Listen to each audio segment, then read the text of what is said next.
আসসালামু আলাইকুম, welcome back to my YouTube channel. আজকে আমি কোনো ব্লগিং ভিডিও কিংবা কোনো রেসিপি নিয়ে আসিনি। আজকে আমি এসেছি কিভাবে খুব সহজেই আপনারা কাঁকড়া বা ক্র্যাব পরিষ্কার করতে পারেন সেটি নিয়ে। আপনারা দেখতে পাচ্ছেন এখানে আমি ক্র্যাব নিয়ে নিয়েছি। আমার এখানে প্রায় 1.5 কেজি ক্র্যাব আছে। তো এই ক্র্যাবগুলো ক্লিন করার জন্য প্রথমে পানি গরম করে নেবেন। তো আমি গরম করে পানি একদম ফুটন্ত গরম পানি করে নিয়েছি। করার পরে এখানে আমি আমার ক্র্যাবগুলো একটা ঝুড়ির মধ্যে ঢেলে নিব। তো ঝুড়ির মধ্যে ঢালার পরে ক্র্যাবে প্রচুর পরিমাণ ময়লা থাকে, অনেক বেশি এটা পরিষ্কার করতে হয়। যদি ক্র্যাবগুলো তাজা থাকে, নাড়াচড়া করতে থাকে, সেক্ষেত্রে সেই তাজা ক্র্যাবগুলি গরম পানির মধ্যে দিয়ে দিতে হবে। আর এমনিতে যদি ক্র্যাবগুলো মরা থাকে তাহলে তারপরেও গরম পানির মধ্যে দিয়ে তারপরে কাজ করাটা সব থেকে ভালো, কারণ ক্র্যাবে প্রচুর পরিমাণ কাদামাটি থাকে। তো এই তো আমি আমার ক্র্যাব নিয়ে নিয়েছি। এখন আমি গরম পানির মধ্যে, একদম ফুটন্ত গরম পানির মধ্যে একে একে আমার ক্র্যাবগুলো দিয়ে দিব। তারপর এখানে প্রত্যেকটি ক্র্যাব এরকম আপনার দড়ি দিয়ে বা কোনো কিছু দিয়ে আটকিয়ে দেয় ওরা, কারণ এই যখন এটা এরকম নাড়াচাড়া করে তখন হাতের মধ্যে কাঁকড়াগুলি কামড় দেওয়ার সম্ভাবনা থাকে। তো তারপর আমি এখানে একটি কেচি দিয়ে ভালো করে এটা কেটে নিলাম। গরম পানিতে দেওয়ার সাথে সাথে ক্র্যাবগুলি মরে যায়।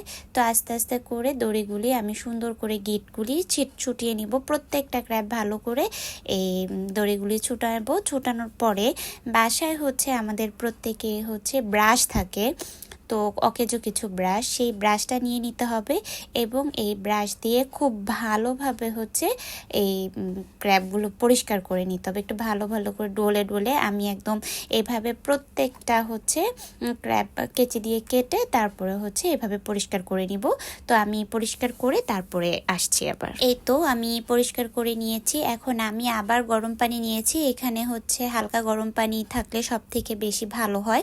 তো এগুলি পরিষ্কার করার পরে আবার গরম পানি দিয়ে এই কাঁকড়াগুলি আপনার নিম্নে 15 থেকে 20 মিনিট ভিনেগার দিয়ে ভিজিয়ে রাখলে সব থেকে বেশি ভালো হয়।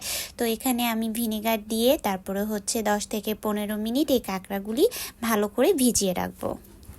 রাখার পর এবার একটা একটা করে কাঁকড়া নিব। নেওয়ার পরে ভিডিওতে দেখানো প্রসেস অনুযায়ী কাঁকড়াগুলি আমরা ভালো করে ভেঙে নিব। চারপাশ থেকে এটার যেই পাগুলি আছে এগুলো ভালো করে ভেঙে নিব এবং ভিডিও দেখানো প্রসেস অনুযায়ী সামনে থেকে ধরে জাস্ট একটু টান দিলেই এই তো এটা পরিষ্কার হয়ে আসবে। তারপর আপনারা ভিডিওতে ভালো করে দেখেন যে আমি কিভাবে মাথাগুলি পরিষ্কার করছি।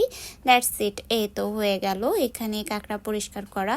তো এভাবেই প্রত্যেকটা কাঁকড়া আপনারা পরিষ্কার করে নিতে পারেন। আর এখানের ভিতরে মজক থাকে, চাইলে সেই মজকটা আপনারা নিতে পারেন এবং না চাইলে ফেলে দিতে পারেন।